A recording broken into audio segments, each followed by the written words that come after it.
It's like it's 1997 or 98 all over again. We're chasing home runs, folks, this week on Drippin' Sports.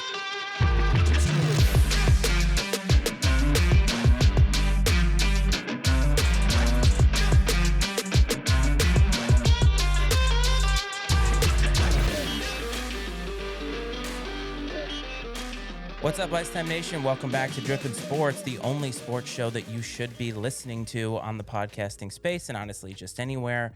I'm Matty Ice. Coach, what's going on? Iceman, I'm excited. We're in the middle of the start of football season, and we have a great baseball storyline. And it takes me back to kind of my adolescence in a way. The big home run chase, the McGwire, Sosa, King Griffey Jr., right in the heart of the steroid era. And I remember how exciting that was, though. And we kind of got a little bit of that right now. And Pujols was someone who came on the scene right around that time, as that was winding down. And fun story for me is he played single A ball right here in Peoria for the Peoria Chiefs way back when. And I had heard kind of a crazy story about how he had to borrow some money from a clubhouse attendant when he was in Peoria because he was probably making pennies at that point in time. But anyways, long story short, super excited to talk about a little baseball in the midst of football season.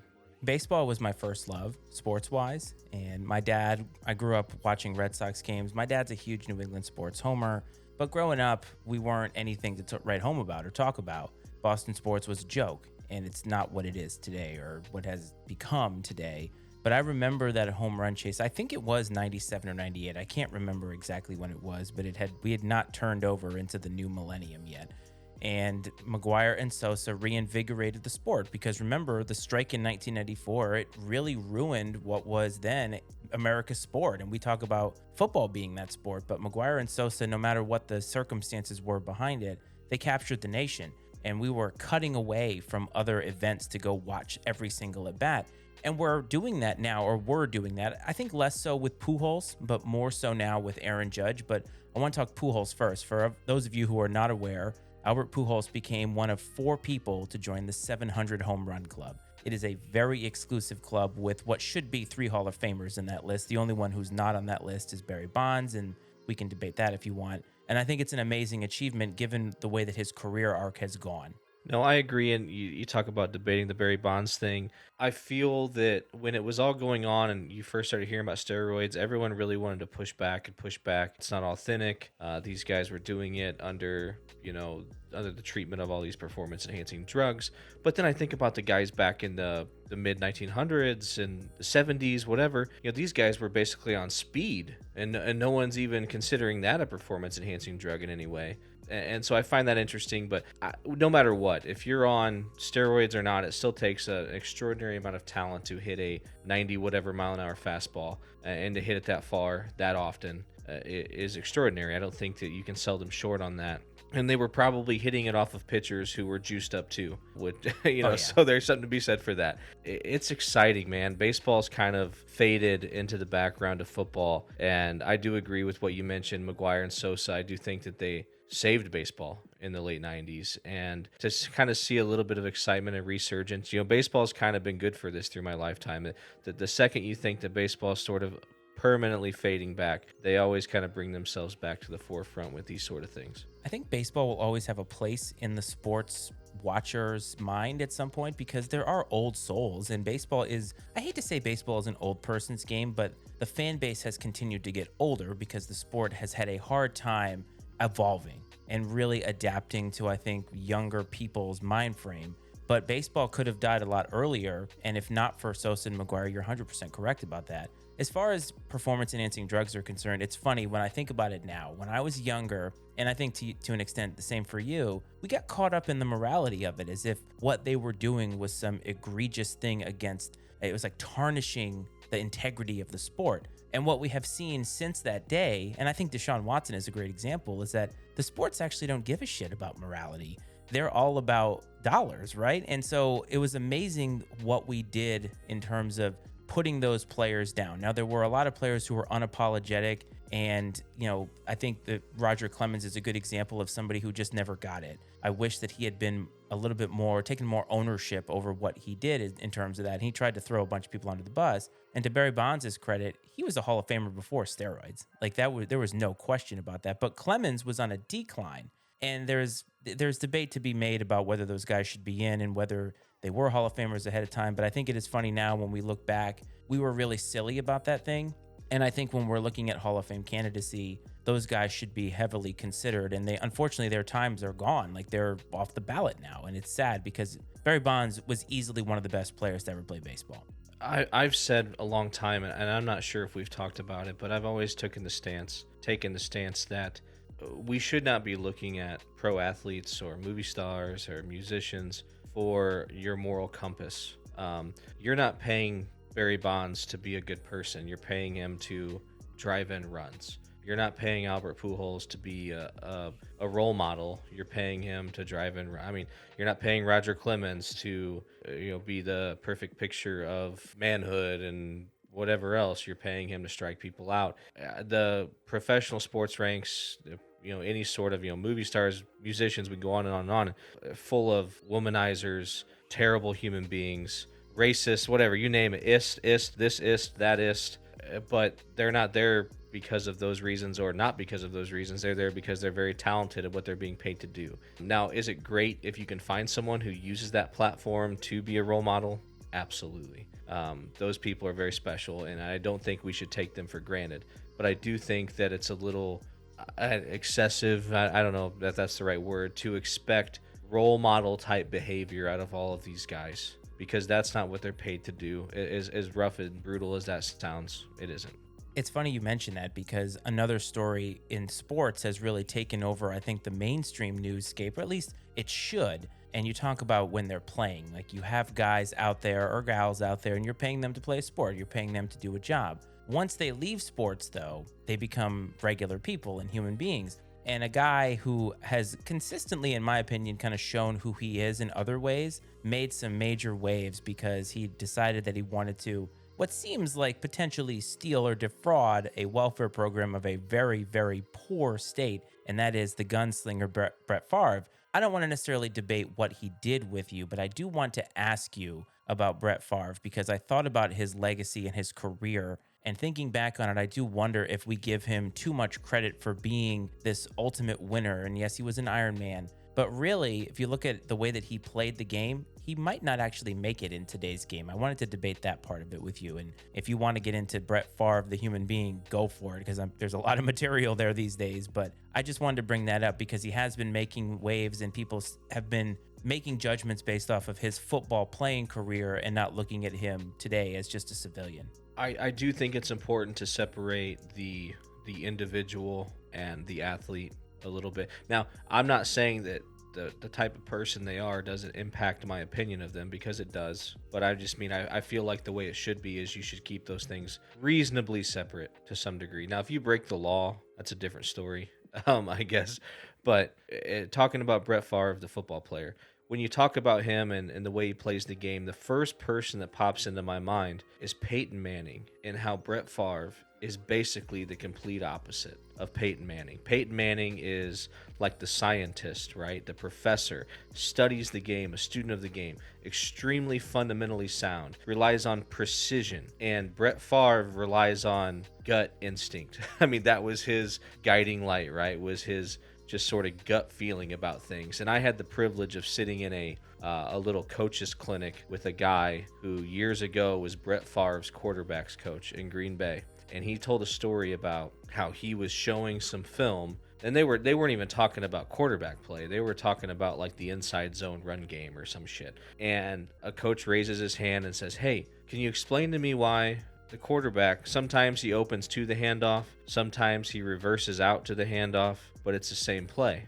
And he goes, "Well, that's just part of the adventure of coaching number 4." I mean, he was a guy that just did whatever he wanted. He did something that I don't think anyone else has really been capable of, and that's playing the game his way. He broke all the fundamental rules of the quarterback position and found a way to be great at it. But during his time of breaking touchdown records, I think he also probably led the league in interceptions. If I'm not, I don't know off the top of my head. I feel like I've heard that before. But you're right. I don't know. I think the game is so precise right now that a guy like him that is just flies by the seat of his pants, it kind of ad libs as he goes, would really struggle in today's precision era. I mean, we have that guy today. It's Jameis Winston. That's basically who he is today. And it's funny because when you look at the metrics, that's basically what Brett Favre was. It just the game was a lot different back then. And I had somebody debate me on who Brett Favre was more like today, and they said I think he's Carson Wentz. And tell me if this is tell me if this is an accurate statement. I said, listen, Brett Favre knew what he was doing was a bad idea. He could tell that this was going to be a tight throw. He's going to have to make this, and it's a very high risk, high reward kind of a situation. And he knew what he was doing. When he threw it, it was kind of like, well, here it goes. This may be a bad idea. Carson Wentz doesn't actually know when anything is a bad idea, and he just does stuff, and it never works out. And I think that that's the difference between the two of them. And I think it is funny to think about Brett Favre today because everybody loved how much of a gunslinger he was, and gunslinger does not work today. You're right, but someone I think who plays the game similarly to how Favre played is Pat Mahomes. Yes. I think he plays the game in a similar way. The difference is, though, he's much more talented than Brett Favre was, and he's able to get himself out of some sticky situations with his athletic ability. Yeah, he makes some of the sidearm, no-look, crazy throws and does shit that you can't explain, that you couldn't even teach someone how to do it. But, we've seen it, though. It's sort of they ride that roller coaster a little bit, the Chiefs do, of him sort of being that gunslinger, going rogue a little bit. But he's talented enough that you can't really take that away from him because it's what makes him so special when it goes right. I will be interested to see how that evolves and grows as he gets older because Gunslinger doesn't age well. And Mahomes right now, as you said, his talent disparity is getting him by in a lot of ways. And I will be interested to see how that goes. I think that's a good segue to the NFL week that was. And I know that you said you weren't able to watch as much as you would have liked. So we're going to go through some of these things here. And I think you'll be able to chime in when you want to, but I would say the game of the week, and you could even consider it a game for the ages, was Bills-Dolphins. Coming into the week, the Dolphins had a stiff test. They had the Bills coming here. Now, I need to give you some credit, buddy, because you did say that the weather was going to be a factor. And on the field, it was something like 105 degrees to the point that Bills Mafia was citing OSHA regulations. Yeah, I thought it was going to be ugly, and it was. It was an ugly game. It was tight. The difference came down to the Dolphins won instead of the Bills, I guess. I mean, it went about the way I imagined it would, but you got to give the Dolphins credit. First-year head coach Mike McDaniel keeps it rolling. I've shared some of the videos with you of the tales of his tactics and how he sort of tries to break the mold and go the opposite direction. And I don't disagree with his logic. His logic is you've been taught how to do this way, and defenses have been taught to defend you doing it this way. So let's do it a different way. And defenses and whoever else, other coaches, they'll catch up eventually. But, I mean, that's innovation, right? And we've seen it happen time and time again, even in our lifetimes, and in football especially. Football's evolved so quickly. The Bills will be fine. They will be fine. This is a great win for the Dolphins. I'm very interested to see how they carry this into, will there be a hangover from the big win going into week 4, or is this just they're just going to keep the ball rolling. I'll be very curious to see. Even though it's a big win, I'm still not sold. I mean, I'm cautiously optimistic about the Dolphins. Great start, not sold yet. Here's what I took away from the game, because I did actually watch a vast majority of this game live. Now, the weather did have a lot to do with it, the heat. And I think that it doesn't take away from the Dolphins' win, but a couple of observations that I made. First of all, I came away more impressed with the Buffalo Bills in a loss than I would have had they blown the doors off of them, because despite everything that happened, and you didn't get to see it, but they were gassed at the end. Josh Allen had 63 pass attempts, and they ran like almost 100 offensive plays. That's a lot, especially in that particular environment and with the weather and everything. And they still were a Josh Allen missed pass away from potentially winning the game. And you could tell he was gassed. Stephon Diggs was gassed. The entire offensive line was gassed. And the Bills came without 5 defensive starters, and almost all of them were in the secondary. So the Dolphins had a lot of things go their way. At the end of the game, it was 3rd and 11 from the 1-yard line, and McDaniel passed. And to me, that was a rookie head coaching mistake, because at that point, you're not, it's too much of a risk to try and really get out of that situation. And you're putting a lot of pressure on Tua doing it that way. And then what ended up happening was something that was just mind-blowingly funny, and it was the butt punt. And I don't know if you saw that or not, but it was amazing. The announcer said they should take a safety here and kick from a little bit further back and give the Bills a longer field. Yes, you're giving up points, but the punter kicked the ball directly into the ass of his blocker, and the ball went out of the end zone in the back for a safety, which actually ended up potentially winning them the game. But that was a poorly managed drive at the end of the game. And those are the types of things that I want to see later in the season managed a little bit better. And I'm sure that they will do that. But sometimes when you zig where others zag, it goes against conventional wisdom. It works. But thankfully, in this case, it did work for them. But I really think that the Dolphins are going to need to show me that in a tougher environment, because it's not going to be 100 degrees on the field in the playoffs. No, and the Bills are going to be fine. I mean, if you're Sean McDermott, you're almost coming out of this. The coaches will never admit this, but they're feeling themselves a little bit after blowing the doors off the Titans last week. You're almost like, okay, we need a little bit of a reality check here, especially early in the season. And this game is not going to have any bearing, I don't think, on home field advantage or anything like that, because I do think the Dolphins will ultimately, it'll even out for them, and the Bills are going to be fine. But you kind of want early in the year, when you've gotten off to a decent start, you want a reason to kind of bring your team back to reality a little bit and have shit. I mean, it's hard to walk into a practice after beating somebody the way they beat the Titans and find a lot of shit wrong on film that you can coach up. Now, a game like this, though, you're like, all right, now we can get back to coaching. Now we can go out there and be like, you know what, Stephon Diggs, you were dogging on this play. You ran this route wrong. You didn't block for shit on this play. And, you can't do that after what they did 2 weeks ago. So coaches like this sort of thing when you have a good team, because you bring them back down to earth a little bit. And like I said, in my opinion, the verdict's still out on the Dolphins. The exact antithesis of that was Sunday Night Football, Broncos, Niners. Brad, I can't even begin to describe to you how shitty this football game was. 11-10. And that included Jimmy G stepping out the back of the end zone. The Broncos have been a part of some of the worst football games this year that I've ever seen. It's been terrible. Russell Wilson, man, is he a fraud? I don't know. I mean, I know they have a first-year head coach, and he's got to figure some shit out, but is Russ just past his prime? Is he expired? I have no idea, but I saw that score. That's terrible. That's a baseball score. It's also offensive. I mean, it's 11-10 in prime time.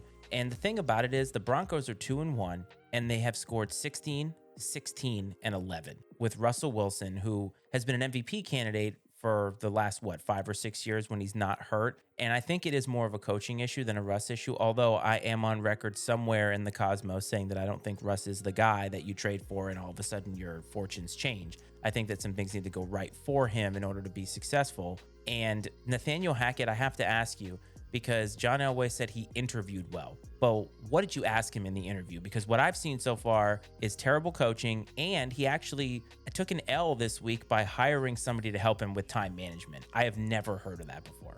No, I tell you what, John Elway, great player, all-time great, piss poor executive. Awful. Absolutely piss poor executive. If it weren't for Peyton Manning, yes. I mean, where would they be right now? I mean, if it was not for Peyton Manning, they would have nothing to show for his tenure at all. He's got a history of, poor head coaching hires. His decision-making when it comes to quarterback signings has been absolutely absurd. Absolutely absurd. For somebody that's so familiar with the position, and I get the game has changed, but you have the ear of probably anybody you want in the football world where you could pick up the phone and call, hey, tell me about this guy. Tell me about that guy. Give me your opinion on this guy. And these are the dudes that you're rolling out. Yeah, Russell Wilson, I think they were hoping for sort of a round 2 of the Peyton Manning thing, maybe. But his draft choices at the quarterback position, terrible. Some of his goofy free agent signings up until this one, you can't blame him for getting Russ. But some of the others, absolutely awful. Who was the coach of those Broncos teams when they won a Super Bowl? Was it John Fox? No, you know what? It could be. I can't remember. I don't feel like it was. I feel like I can see the guy's freaking face. Who was the dude was it Vic Fangio? No, that was the recent guy, the guy who sounds like he should be Vic fucking Fangio. Yeah, I feel like I can see the guy's face, but I can't I can't think of it recall either. his name. But on the other side of that game, the Niners come away with a loss, and Jimmy G, like I said, stepping out of the end zone. Most people likened it to Dan Orlovsky running out of the back of the end zone on prime time. I just think it was one of those situations that actually helped the Niners because they were in a bad situation. They gave the ball back and they were still in the game. Dan Orlovsky was on an 0-16 team and ran about 17 yards in the back of the end zone. This was a little bit different. It was just a terrible game if you're the NFL in terms of prime time, like especially with star power on both sides. Like you don't want to see that ever. And that's what's tough is when you made this schedule 5-6 months ago, however long it was, you were probably like, this is a good one. This is going to be a great, probably two teams that are in contention in their division, which they are. But God, the product that ended up on the field it was just terrible. Just awful. And speaking of awful, the New England Patriots held their own against the Ravens this week. But when it comes down to what happens next, I mean, Mac Jones flops during the game, throws 3 picks, and gets hurt at the end of the game. But on the other side of that game, is Lamar Jackson the best player in the league? Is that hyperbole? I don't know if it's hyperbole. It's so tough because I think there's a lot of different guys out there who bring different elements to their teams that you could consider great or irreplaceable. I feel like he's the most dynamic player that we have seen since like Michael Vick, right? And he's probably a better passer than Michael Vick was, which that was kind of always the knock on him, right? I mean, he's just downright explosive. The guy is a playmaker. He's exciting to watch, which is what you want to see. And he has the benefit of being drafted by a very great and well-ran organization. And I think that's honestly the trick these days is don't be so good that you get drafted by the Jets or the Browns or someone like that. Be just good enough that you get drafted late in the first round by a team that actually knows what the fuck they're doing and is well-ran and can put some pieces around you. But I love watching the guy play. I don't know how long he's going to be able to play the way he plays just because he's a football player. That's what I love about him. He's a football player first, quarterback second. Now, the coaching staff probably hates that because they're afraid it's going to get him in trouble and get him banged up. But as just a fan, you love seeing it. And I don't think it's out of line to say that he may be the best player in the league.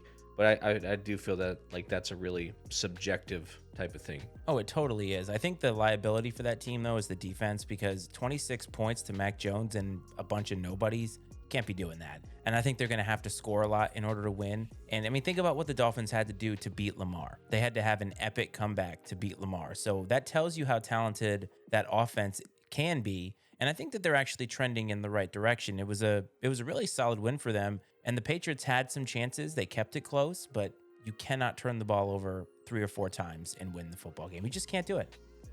No, and I don't want to stroke Belichick too much, but look at what he's doing with what he has. There is not a lot of talent on that football team at all. And they've been in every game they've played. And that's coaching. You don't just show up and, I mean, look at what happened to, the Titans probably. The Titans absolutely have more talent on their roster than the Patriots do. And they went and got the doors blown off of them by the Bills, right? I mean, Belichick's showing up every week with the lesser talented team, and he's in every game. And that's a testament to him and what he's capable of. And then to sit here and take it a one step further, let's look at the total opposite right now. Let's drive down the road a little bit and look at the Eagles. They're an extraordinarily talented team, young talent. And I think that, I don't know, maybe some may think they're the best team in the league. I struggle with this because I see a lot of takes that say if you aren't talking about Jalen Hurts in the MVP conversation, you're not having the right one. And if you're not thinking of the Eagles as a true Super Bowl contender, then you don't know football. But I'm still not sold on the Eagles just yet. And I don't know why. And I don't know if it's because you have an unproven head coach with a relatively unproven quarterback, a talented quarterback, but they haven't, I don't know, like, how much do we know about their schedule? They played the Commanders this week. Who cares? The Commanders are terrible. They had 2 points heading into the late fourth quarter, like abysmally bad. The Vikings, I mean, that could be a big win. We don't know. Kirk Cousins can't seem to get it up in prime time, and I can't even remember who they played in week 1. So the Lions, right. They barely escaped my Detroit Lions in week 1. Mm-hmm. So I truly don't know, but all I do know is that starting 3-0 is better than starting any other way. And that division, I think, is easily theirs to take at this point unless the Cowboys continue to win with Cooper Rush. But they seem to right now have an advantage. Yeah, so they play I think they play the Jags this week. So I think that'll give us some answers. Are the Jags for real? I don't know, but maybe we'll see. And then the NFC East is trash. Total trash. Hot fucking garbage. The NFC East. Now, this is what used to be one of almost hands down the best division in football for a long time. Every year, two teams in the playoffs, and sometimes three, right? They get both wild card spots out of the NFC East. And right now, hot fucking garbage. So bad. That game last night between the Giants and the Cowboys, again, another terrible primetime game that, yes, and I'm sure a million people watched it because it was the New York Giants and the Dallas Cowboys. But you talk about a poor display of the game of football. Holy shit. Don't get me wrong. I'm not on Monday Night Football, right? But Jesus, absolute trash. Cowboys are going to talk themselves into a quarterback controversy, aren't they? You can't. The guy's winning games, right? I guess that's the metric. Win football games. Maybe. That's how Dak got the job, right? When you go back. It is, but Cooper Rush is in his 28th season or something like that as a known backup. It's just amazing to me, though. I'm baffled by the Cowboys because how do you win 2 games in a row with Cooper Rush as your quarterback, one of which beating the Super Bowl runner-up last year, who finally got off the schneid this week against the Jets. And then Jerry's out here making comments, and I'm like, I cannot wait for week 8, 9, or 10, and Jerry's out here telling us that he's not sure who the quarterback of the future is of the Dallas Cowboys, and then Dak is going to end up a Patriot. That's the most Jerry Jones thing I can think of. He would probably have it no other way. I think he lives for this sort of controversy, especially when he's the one that holds the power. I think that's what he's about. Hey, Cooper Rush, got to give it to the guys. Won a couple games. They beat the Bengals last week, but the Bengals beat themselves. Finally, this week, they put together 2 good halves of football, but week 1, week 2, they didn't start playing until the third quarter. You beat the Giants. Daniel Jones, probably, arguably, one of the 2 or 3 worst quarterbacks in the league, and you still didn't win convincingly. It was a ball game late. If the Eagles do not win that division, it's gonna, I don't know. The Eagles are hands down the best team in that division. Are they the best team in the league? Too early to tell. Everyone else in that league's trash. Not a stat of the week, but coming into this week for Joe Burrow, he'd been sacked 13 times, and he was on pace to be sacked 111 times this year. And remember, they upgraded their offensive line. Just want to point that out there. Not a stat of the week, but only 2 times he got sacked this week, so that average is coming down. He's only on pace for 85 now. That's some David Carr shit. Oh, Remember yeah. David Carr, when he played for the Texans, just got killed the whole time. Big props to that guy, because that could not have been fun. But you mentioned the Jags, and I have to say, and this is probably going to be hyperbole, to me, this was the most impressive win of the week. And I get that Justin Herbert probably shouldn't have been playing, but to travel to a West Coast squad who we know is good and has talent, and to just shellac them in their place by 4 touchdowns, I feel like the Jags have kind of arrived, and they are going to get a stiff test that we're going to get to later. But this is a completely different football team, and it's so painfully obvious that Urban Meyer didn't know what the hell he was doing. Well, I saw something the other day, and I feel bad because I should know this man's name, but whoever the hell the Jags coach is, he tied Urban Meyer, either tied or passed him for the 5th most victories of all Jaguars head coaches, and he's only coached 3 games or something, which is outstanding. I love to see that kind of shit because fuck Urban Meyer. But no, the Jags are a team that I think is easy to root for, because they don't have much of a local fan base, which is crazy because Florida, they're college football crazy, high school football crazy. They got 2 pro teams, and nobody goes to the fucking games. The Jaguars will probably ultimately end up being the London Jaguars here in the next 10 years, but they're kind of a team that I think everyone likes to rally behind a little, and they're young talent, Trevor Lawrence. And I think it's fun if you see a guy like Trevor Lawrence, who is sort of the king of the castle at Clemson, had a lot of success, won a national championship. He gets humbled a little bit, but stays the course. And if you see him sort of resurrect that franchise, and that's a little extreme, but bring some winning back to Jacksonville and have some success, he seems like a fairly solid dude, and so I'm happy for him in that regard. The Colts, I'm a Colts fan. The Colts have been dog shit so far. So, hey, I'm all about the Jags. Texans don't have enough offense to get it done in that division, and the Titans are kind of a hot mess right now. Hey, in the mix, 1-2, 3 weeks in, you're still in the mix, baby. So you know what? But you want to know something funny? The Jaguars coach is Doug Peterson, and you gave away my stat of the week. Thankfully, I have more in the hopper, but Was it the Urban Meyer stat? it Was that it? was, yes, Oh yes, no. yes, Oh, I feel terrible. I was like, yes. there's no way. No, Shit. I've got another one in the hopper here, so don't you worry about that. I always have to have a few just in case something like this happens. But last thing about the NFL week, we have one winless team in the league, and I have to ask you a fundamental question. Josh McDaniels goes from New England, where we know he is a very successful coordinator. This is his second head coaching job. He gets handed a playoff team, and maybe the Raiders overachieved last year, but they were a playoff team with what they had. They trade for Devontae Adams, and they're appreciably worse than they were last year. Is this a Josh McDaniels problem? Because he's already having closed door meetings with Mark Davis, which is terrifying as shit with that haircut. And I feel like Josh McDaniels could be on the hot seat 3 games into a brand new head coaching stint because he was given a more talented team theoretically than what he inherited. So I'm going to start this off by saying that Mark Davis looks like if Donald Trump was in a bad house fire and had his skin melted to his body. I would not want to sit in those meetings either. It would feel like a meeting with someone who is like half alive. Is it a Josh McDaniels problem? I don't know. I have a feeling that the issue there is he was under Belichick for so long that he's kind of got in his brain that this is how we do things. But as we've seen time and time again, there's only one fucking guy that gets away with doing things that way, and it's Bill Belichick. All his assistants have gone other places, taken head coaching jobs, and have not been able to drum up the same success. I think part of it is that he has the respect of the players.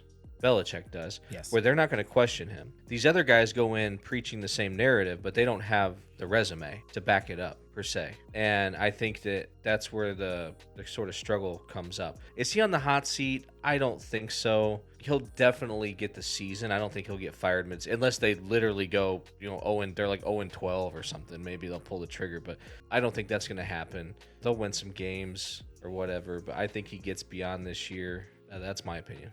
Imagine waking up and being Mark Davis and choosing that haircut, specifically going to a barber or whoever he gets to cut his hair. It is rumored that he travels like 400 miles to get this haircut. But imagine choosing that haircut. The amount of crazy that has to exist to get up and say to yourself, I look great with whatever that haircut is. 400 miles? That's what I read. Where's he going? Is he flying like across the country and like to have some blind person cut his hair?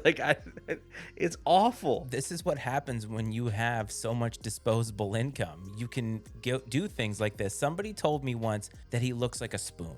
And I was like, I mean, that's not a bad way to look at it. That spoon haircut that he's got there, where it's like somebody took a spoon on top of his head and just like cut around it. And I think he thinks he looks hot. Like, I really think that he believes that that's a sexy look because somebody out there has a kink of whatever the fuck that is. Oh, well, when you have that kind of money, you're going to be surrounded by beautiful women that are going to tell you whatever you want to hear, right? Absolutely.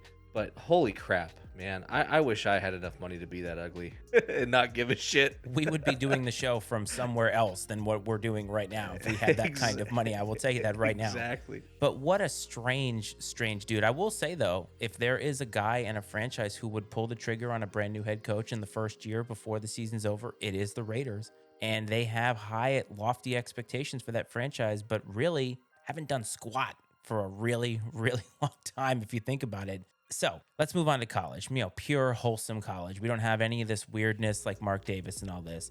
I'm going to make a statement, 2 statements. Tennessee is the dark horse to make the playoff, and Hendon Hooker right now is the favorite for the Heisman. And I'll say it again until the end of time. I really wish Virginia Tech could get guys like that to walk into their locker room in recruiting. So I agree. Tennessee, new dark horse. I think that they are for sure at least the 3rd best team in the SEC. Don't quite count out Kentucky yet. Hendon Hooker, he's done an outstanding job to this point, but I think that the Heisman is CJ Stroud's to lose right now, is my opinion. And I'm not an Ohio State guy. I'm not a CJ Stroud guy. I just think that it's kind of like we talk about the preseason rankings. He sort of started at the top, and I think it's his until someone takes it from him. I don't disagree, but I think that he is playing so dynamically with a team that really wasn't supposed to be where they are right now. And it's very, very early, don't get me wrong. But I've always seen Tennessee the last 20 years or so like Texas, we're back, right? We're going to get that Philip Fulmer swagger back. And they haven't had the success to go along with it. And they've had 2-0, 3-0 starts, and you've kind of felt like, all right, are the Volunteers back? Are they going to challenge in the SEC? And they always falter. And it's this kind of game that always seems to get them. And Florida seems to be Tennessee, or what Tennessee has been lately. They have a really dynamic quarterback who seems to have an issue getting the ball into the end zone. But Tennessee took care of business. It was close early, but they really ran away with the game late. And I felt like this is a really solid and well-coached football team. No, they are. It's Jeremy Pruitt, right? Still Yeah. in Tennessee, and he's doing a great job. And I do agree, it's very similar to Texas. Like, we're back, we're back. I mean, you have a fan base that's just like dying to be relevant again, and they are. You got to give them credit. And they're one of those programs that college football is better when they are in the picture. I think there's probably like 10 of those programs out there that when they're good, college football's good, and Tennessee is one of them. I'm sorry, it is not Jeremy Pruitt. It is Josh Heupel. I forgot about that. Oh, shit. Yeah, well, either way. Josh Heupel, wasn't he Oklahoma? Was he Oklahoma? Did he win a Heisman? I can't remember. Quarterback there, maybe? Yeah, I thought he was a quarterback. That name sounds Yeah. familiar, like maybe when I was in college. But so Tennessee is for real. And I think the most exciting game of the week that I think has little implications in terms of the national spotlight, I think, is Clemson and Wake Forest. I was really rooting hard for Wake Forest because it's such a small school. The crowd bring it. I thought the game was exciting. Obviously goes into overtime, but the ACC seems to have 4 or 5 schools now that are peaking at or in the rankings right now. And, Clemson obviously comes away with the victory and they scored a lot of points, but is it possible that the ACC is not just Clemson's to run away with this time? No, I don't think so. I honestly, I think that, and gosh, it kills me that I can't. The kid's got a kind of a complicated last name, right? The Clemson quarterback. DJ Uiagalelei. Yeah. He hasn't been great. No. And yeah, big shoes to fill once Trevor Lawrence left. But he has not been what they need him to be. I do think that they are suffering more than they thought they would from the loss of old boy that went to Oklahoma, which again kills me. I can't recall his name. The D coordinator. It's not the head coach. Oh, Venables. Yes, yeah, Venables. Brett Venables. And so I do think that that's hitting them harder than maybe coaches know. Like, I'm sure that Dabo knew that was going to be a big loss to their staff, but fans just think you can plug and play, and that's just not how it goes. I don't think that Clemson's going to run away with it. I thought that they had their hands full with Wake Forest. Wake Forest probably should have won that game. Yes. They played well enough to win. And honestly, I think there's some other teams in the ACC that are just going to get better as the year goes on. Miami struggled, but they're well coached. They're going to be the type of team down the stretch that's capable of sneaking up on a team like this.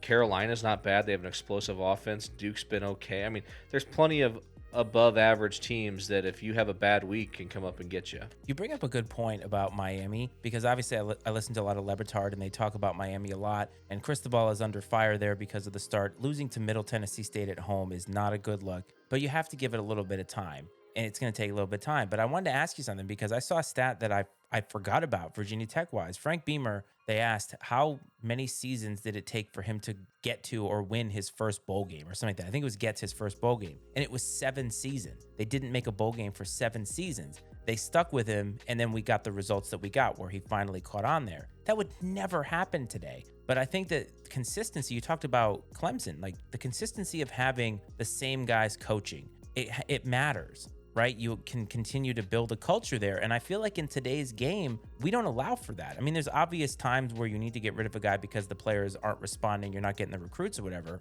But I think you have to give coaches a little bit of time. I think Cristobal needs 3 or 4 seasons to figure out if he's really going to be able to make it, to put his stamp on the program.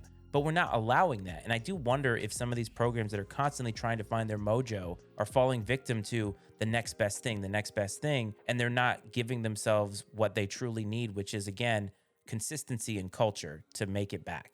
Well, what it is, you have a lot of, the youthful, the young, immediate gratification generation has gotten older. They're in the midst of adulthood. We all grew up with technology where if we wanted something, we had it now. And they have the money to pay for whatever they want. And now some of them are boosters at these big schools.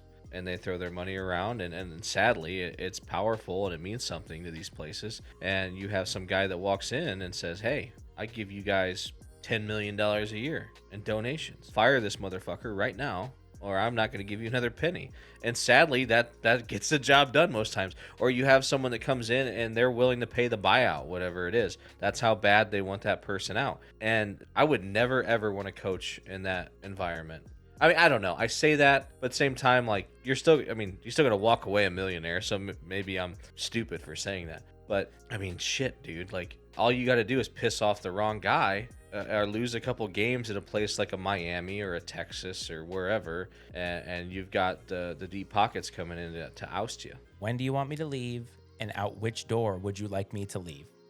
You're right, man. That's Big Ed, man. Ed Ogeron. He had it figured out. I got to give that. We don't give that guy enough credit. Everyone kind of looks at him and thinks he's kind of, maybe they don't think he's as intelligent as he is just because of the way he talks and everything else.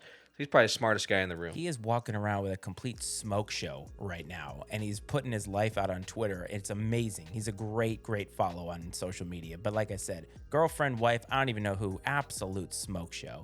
So Ed Orgeron is doing just fine with his $17 million and literally zero responsibility. It's absolutely wonderful. Now, you mentioned Brett Venables, and he is at Oklahoma, and Oklahoma had what I call that loss. I did not realize that Kansas State, a school that nobody thinks about unless you actually went there or have some ties, plays Oklahoma super well. And they got a huge victory. And I was just like, all of a sudden now you have Kansas State in the AP at 25, Kansas receiving votes right behind them. Where the fuck are we? So Kansas State being in the picture isn't unprecedented, because I hope I have the name right. Was it Bill Snyder? It was there for a really long time. Old guy. Yes. He was there back in the day. Came back. Yes. And sort of got him back on track. They beat some good teams, man, in his tenure, even the second time around. I mean, he brought them back to respectability. Yes. While he was there. So, like, this isn't unprecedented for Kansas State, but, like, for Kansas, absolutely. Now, am I sold on them? You know I'm not. I've told you I'm not.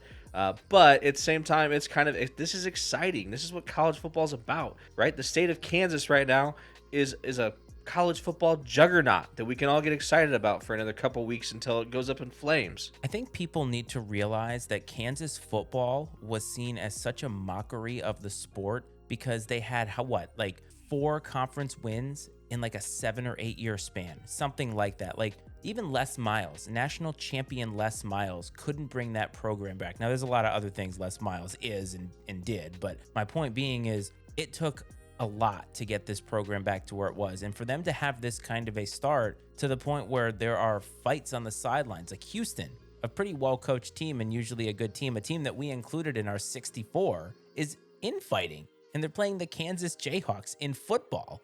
And that is not something we have seen. And I agree with you. I think that this is a cool thing. I would love for it to last. And I wasn't saying that Kansas State was irrelevant. It's just the state of Kansas in terms of football powerhouses. They haven't really been in that national spotlight for a while, and this was a signature win for Kansas State against a good team in Oklahoma, and Oklahoma was kind of, sitting around that playoff hunt now, and I want all these teams to continue to rise, but they obviously all can't win, and there's a lot of undefeated teams kind of still lurking about. I think that where we are now is we know Georgia's good, and they struggled a little bit this week, but hey, whatever. And then Alabama. By the way, Vanderbilt scored their first points at Alabama in something like 15 years. It was some crazy thing like that. Like they kicked a field goal, and that was the first points they've scored at Alabama in some insane amount of time, and then they lost 55-3. So speaking of undefeated teams, there's one I've seen a couple of videos pop up about this team, and it's kind of caught my eye. So Ole Miss, Lane Kiffin and Ole Miss. Now, so first, they've kind of been on the radar because he's been calling out the fans a little bit for not being engaged or showing up or leaving at halftime. But think about this. I saw someone mention that, hey, like when Lane Kiffin got fired from USC, I thought he'd never coach again. And honestly, I couldn't stand the guy. That's what I heard someone say. He said, but now I almost find him like endearing. And I agree, man. When he was getting fired from USC and the Raiders and all that shit, Tennessee, like he goes to Alabama, like gets his career resurrected by being the offensive coordinator for Nick Saban, gets the Ole Miss job, and he does, man. It's like, I don't know if he's like wizened up in his old age and sort of like come to terms with who he is and what he's capable of and what this is about. But I'm rooting for him, dude. I would love to see Ole Miss like contend to win an SEC championship or the ACC. Fuck, win them both. Never know. Yeah, with the way things are going, you never know. I was gonna piggyback that on your Kansas thing. I was like, you know what? They probably sense what's happening, and they know that like right now their value in all this is shit because they're just a basketball school, and maybe they're like, we better get this football thing rolling a little bit, or we're gonna be left out in the cold. I mean, because they would have probably been invited to the Big Ten by now if they had a good football program, just geography wise and everything else. It's a good fit. But anyways, back to undefeated teams, man. I'm on the Ole Miss bandwagon. Get Lane rolling. I think you're right about Lane Kiffin. I've definitely sensed that he has grown up a little bit, and I think it's really being humbled because he was handed a lot of jobs very early on in his career. He was that young gun coach that was coming up, but he also had the pedigree because Monty was his dad, right? So I think you get the benefit of the doubt in those situations, and he continued to seem to fail upward. And he had that 1 year at Tennessee. He takes the USC job. I think they fired him on the tarmac. And then Alabama, Saban leaves him. The bus leaves him after the national championship game. And then he gets, where did he go? Florida Atlantic, I think. He was a really small school. Yeah, FAU. And he was good there. Kicking major ass there. And I think what ends up happening, and I can't remember exactly how my friend put it, but when you make it to the top, on the way down, you see all the people that you kicked on the way up. And I think that that's kind of what happened to him is he had a huge falling. I mean, think about how many jobs he got fired from. The Raiders, he left Tennessee. They'll never accept him again. USC, I mean, he got fired from some pretty great jobs that, as you pointed out last week, a lot of guys would quit their day jobs to have even for one day. And so when you see him come back and seems to be doing it the right way, I mean, their offense is fun. Remember, Matt Corral last year was great until he got hurt, and it was a dynamic offense. And I think that they're a rising team because he's putting it all together, and they seem to be buying into him. But I think the fascinating thing about him is that he coached for Saban, and he's got all this dirt on Saban. He has to have it. Oh, man, I saw something, a guy, again, it was probably TikTok or something. He's like, hey, my buddy was a GA at Alabama when Kiffin was there. And he said that he'd walk into a meeting, a full staff meeting, 10 minutes late, sit down in his little chair, and he'd be fucking just spinning in his chair. Like, he said Saban could be pissed and just going on, and Kiffin would just be just like not a care in the world, man. Just twirling in his chair, walks in late. He's like, Saban would never say a word to him. He'd never call him out or chew his ass, at least not in front of everybody else, I guess. And then he just left him at the national championship game after they left. That's how he gets. Nick Saban is a vindictive motherfucker. Like, do not think that Nick Saban will not do that if he wants to. So like he was just saving it up. And then that moment, the bus just friggin' leaves Lane Kiffin there. But they are exciting. Now, you mentioned realignment, and this is a good segue to this story because I do think you're right. I think that these schools now are looking at the landscape, and some schools feel very solid in where they are, but we don't know what's coming. I mean, you and I predicted there being this huge shift or paradigm shift with all this where they're going to break off major college football. And so how many schools want to get left out from that? Not a lot. And Kansas State, schools like that maybe are on the fringe because they don't have a great football program. They're thinking about this because it's not that far away. It's only a couple of years down the road. And you said, I think in 5 years, we're going to have it. We're going to know what this new shift in college football is. And I mean, even think about schools like Miami. This loss, I mean, they maybe are going to be fine in the short term, but they're thinking about this too. They want to be a national player, and they want to be seen as that viable candidate for this realignment. And then you have Arizona State. Okay, so Arizona State hires Herm Edwards. Now, we all know Herm Edwards because you play to win the game. A mediocre head coach for the Jets, but he's the kind of guy I can understand back in the day players want to play for. He's not a player's coach. He's tough, but he'll stand up for his guys. If you bought Tony Dungy on Wish. Yes. Oh, yes, that's a great Herm Edwards. Great. That is the title of the episode right there. So he goes to Arizona State, and I thought immediately he looked way out of place. Like he had no clue what was going on. Come to find out, he got end zoned last week. He got fired in the end zone last week. We thought the tarmac was bad. He didn't even get up the field. Have you seen the video? Because the video is wild. I've seen it. And I mean, it's just so awkward. It's so awkward. I mean, I wonder if it's, I mean, I'm sure it's happened in some bullshit high school somewhere, but the coach in week 3 doesn't even make it to the locker room. Like, I can't imagine. For weeks in 2020, I asked the Jets to fire Adam Gase at halftime during the halftime ceremony. He was that terrible of a head coach. I didn't think it would actually happen. Adam Gase deserved to be fired. Like, someone should have walked down in the middle of the game just to the sideline and just taken his headset and said, go have a seat somewhere, buddy. You're done. He was terrible. Just a veritable shit wagon is what the Jets were for 2 years. And Peyton Manning got him that head coaching job.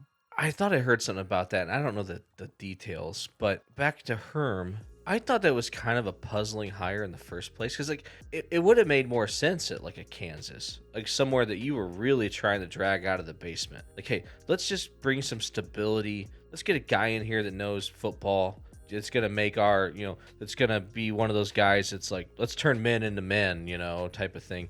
Arizona State wasn't in the basement. I mean, they're not like a bottom of the barrel program. And so I thought that was a really bizarre hire in the first place. And I have a lot of respect for Herm Edwards, but it just didn't make sense. I don't think this day and age that you can get a guy like that to relate to the modern day college athlete. I think it had even less to do with that and so much more to do with the fact that he didn't really care about NCAA regulations, didn't care to know them, become familiar with them, and people had to babysit him to the point that they're like, you can't do that, Herm. You've got to follow this rule and follow that rule. And we all know that teams or programs are cutting corners here or there and all that, but you can't just be completely oblivious to it. And then you add on the fact, as you said, not being able to relate. But the story that's been coming out, and I haven't seen enough proof or good journalism on it to really know if it's true, but apparently staff members were leaking information to the opposition to get him fired. That can't be that true, can it? And we need to know a little bit more before we make a judgment. But if that is true,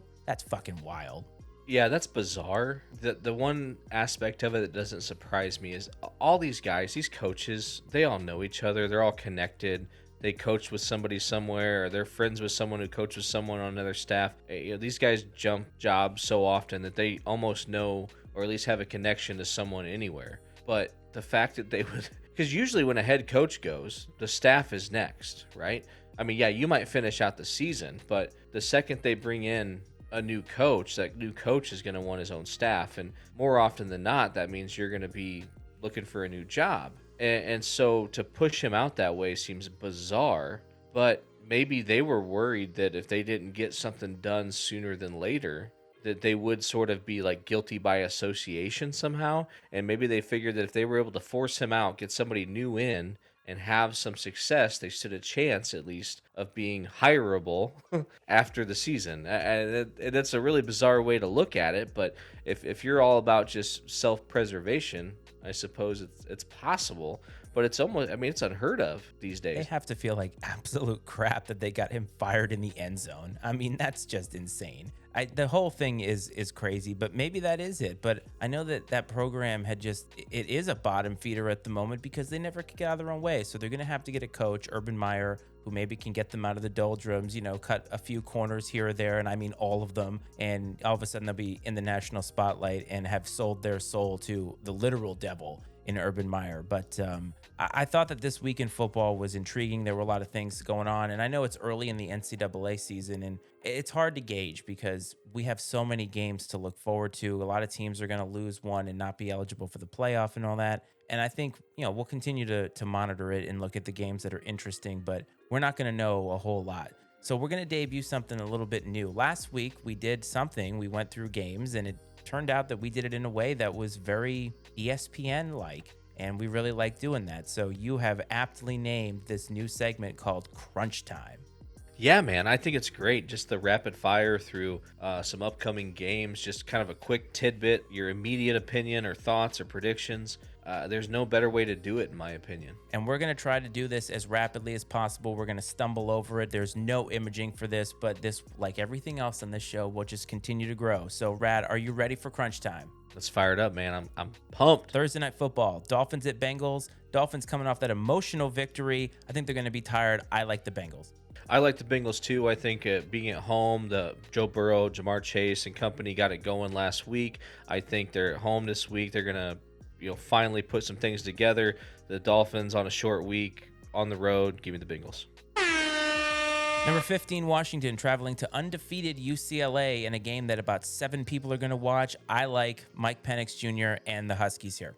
Yeah, there's gonna be no home field advantage type of environment at the Rose Bowl. Probably the only time in any season that place is full is for the actual Rose Bowl. Washington's a very good football team. Being on the road doesn't scare me. Give me the Huskies.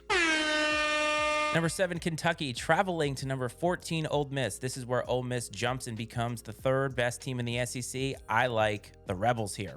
Man, we got to stop agreeing. I'm with you. Give me the Rebels. Give me Lane Kiffin at home.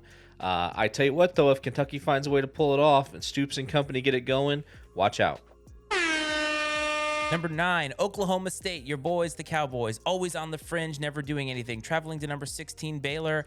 I like the Cowboys here. Here we go again. Cowboys are the best team in the Big 12, in my opinion.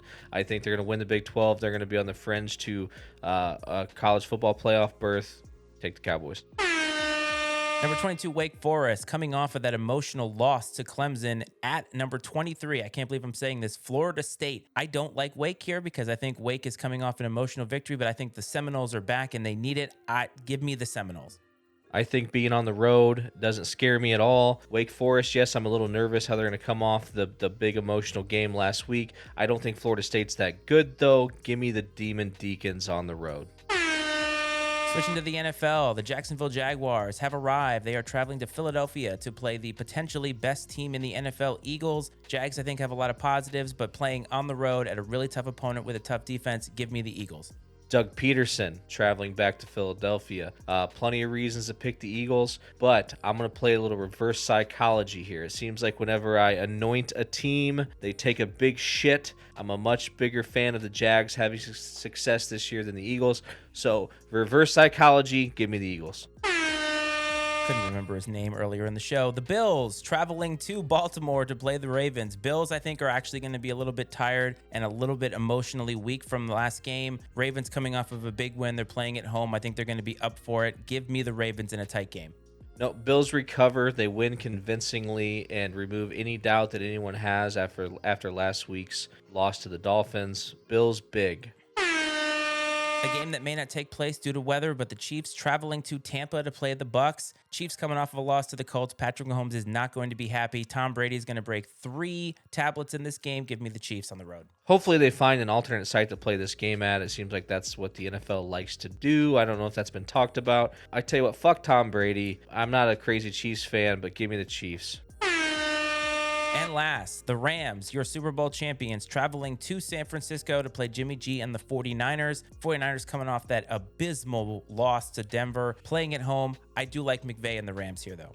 I like McVay and the Rams as well. I think this is going to be a loss that's going to raise a lot of questions about Jimmy G and his future as a quarterback, as a starting quarterback in this league. Give me the Rams.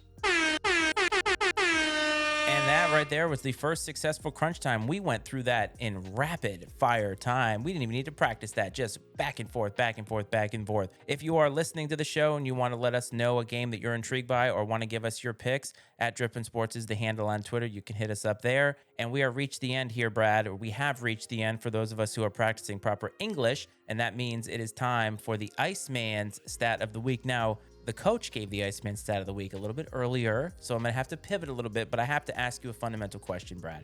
Have you heard of Chase Daniel? Yes, I have. He's a journeyman backup in the NFL. You are correct. He is a 13-year NFL backup quarterback. Now, I want to give you some stats in him because I think he has done something that I would love for my son to do in his lifetime. His career earnings, he has made $42 million in his 13-year NFL career. And I want to give you some other things about that. He has started 5 games. That is $8.3 million per start. He has thrown 8 touchdowns in 13 years. That is $5.2 million per touchdown. He has played in 71 games total, roughly $600K per game, and he has thrown 261 passes, which is $160,000 per pass. Chase Daniel, you are the GOAT. The pride of the University of Missouri, right? Mizzou guy? I believe so. When they were in the Big 12? Yeah, I believe he's a Mizzou guy. He's very likable from what I understand. And I tell you what, that's better than being a long snapper, right? Less pressure. I mean, fuck, give me that all day. Unbelievable. He got paid 160,000. That's more than I make in a year to throw 260 passes. I mean, one pass, like that's just incredible to me. And you know what? He has stayed healthy the whole time. I have to give the guy credit. Talk about leveraging yourself into a great career. I mean, $42 million he got paid to basically do nothing. He held a clipboard for 13 years. But how valuable is it to have that guy, someone you know you can trust, that knows the offense, blah, blah, blah, blah, blah. How valuable is it to have that guy, you know, he's one snap away from being in the game and your season basically depending upon him to some degree. But I'll also say, how often have we seen that type of guy come in and still maintain a successful season? Nick Foles is probably the most recent one that had great success. But more often than not, starting quarterback goes out unless you're Tom Brady coming in for Drew Bledsoe or Nick Foles or, Dak. Even Tony Romo got his job that way, I'm pretty sure. Then Dak took Romo's job in the same fashion. I mean, there's a handful we can pick out, but most of the time it means your season's over. So cannot wait for Cowboys fans to try and convince me that Cooper Rush is the next Chase Daniel. Okay, so now I have great news. The coach is off the schneid. He had Packers plus 1.5 over the Bucs last week in what was not a great game. Packers come away with a 2-point victory on the road. So now you are 1-2 and like the Tennessee Titans, back in the mix. Yes. So first of all, last week I feel like that was easy money, right? I want to make this a little challenging for myself. And yeah, there's plenty of easy picks out there I can make. But I want to take one that I think is sort of near and dear to the hearts of things we've talked about on this show almost every week to this point. And that is the Iowa Hawkeyes plus 10.5 at home against number 4 Michigan. Because like I've said, these are the types of games that Kirk Ferentz and his Iowa Hawkeyes teams show up for. And Michigan did not look great last week against Maryland at home at all. And not that Iowa is setting the world on fire, but they're a well-coached team. And I'm telling you right now, I don't think they're going to win, but this game is going to be closer than it should be. Give me the Hawkeyes plus 10.5. Easily going to be one of the worst picks you've ever had on this show. Holy crap. Oh, man. So 1-3 is definitely on the horizon. As I always say, whatever Brad says, hammer the opposite of that. So take Michigan giving 10. And I think you're going to probably have some. You might not be wrong about this. I think the only issue is that Iowa has looked so constipated on offense in every game that they have played that feels like it's going to be difficult for them to keep it that close because Michigan has. It's going to be like 10-7. It's going to be like 10-7. 11-10. You watch. I can't believe you did that. So 1-3 is easily on the horizon. You're feeling yourself. You got that first win and you're walking into camp like you just won the Super Bowl. And hey, in the mix, I guess is good enough for you. But boy, what a week it was. And so remember, Iowa to cover somehow, or not cover, excuse me, Iowa to not get blown out basically against Michigan. But as I always say, good teams win, great teams cover. So we're going to find out a lot about Michigan this week. If Brad comes in 2-2, Michigan ain't a great team. They're just a good team. I could not agree more, man. I was really high on Michigan, even sort of neglecting their opponents thus far. But last week, man, opens because Maryland's dog shit. They're not great. And that game was a lot closer than it should have been in the big house. Kinnick's a tough place to play, man. Iowa City, they're crazy. This seems, like I said, easy money. This, like last week, this seems like easy money to me. Like I may bet my own money on this game. Like easy money. And that is a great way to end the show. Brad will be crying in his own beer, his own bourbon, and watching his money just wisp away out of the DraftKings app. Before you get out of here, though, please remember to subscribe to the Pub Time Podcast, wherever it is you listen to your podcast. They're doing some new serial killer stuff. By the way, apparently everybody's finding out that Jeffrey Dahmer was a thing because of Netflix now, despite most of us knowing that it was just some crazy shit. So go there if you want to find some interesting content. Of course, go to mattiesmedia.com to support the other podcasts that not only I'm on, but that other people are on. We're all doing great work. Podcasting is fun. It's supposed to be, and it's going to be another great week of sports, and you will hear us all next week. So, Coach, thanks again for showing up, my man, and I hope you're 2-2. I really do, but I don't have a good feeling for you. Hey, man, don't count me out yet. I feel like we have a chance, and again, another great week of sports talk mixed in a little baseball. Another big week ahead. Hopefully some of these offenses can get the ball rolling in the NFL. It's been tough. And that is the week that was. This is Drippin' Sports.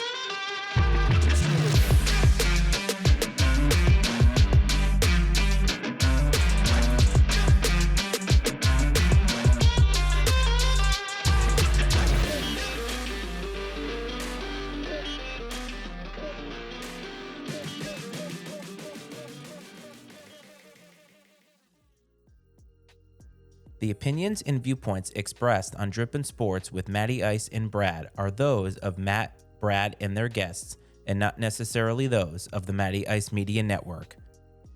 Drippin' Sports with Matty Ice and Brad is exclusively owned by Matt and Brad and is brought to you by the Matty Ice Media Network.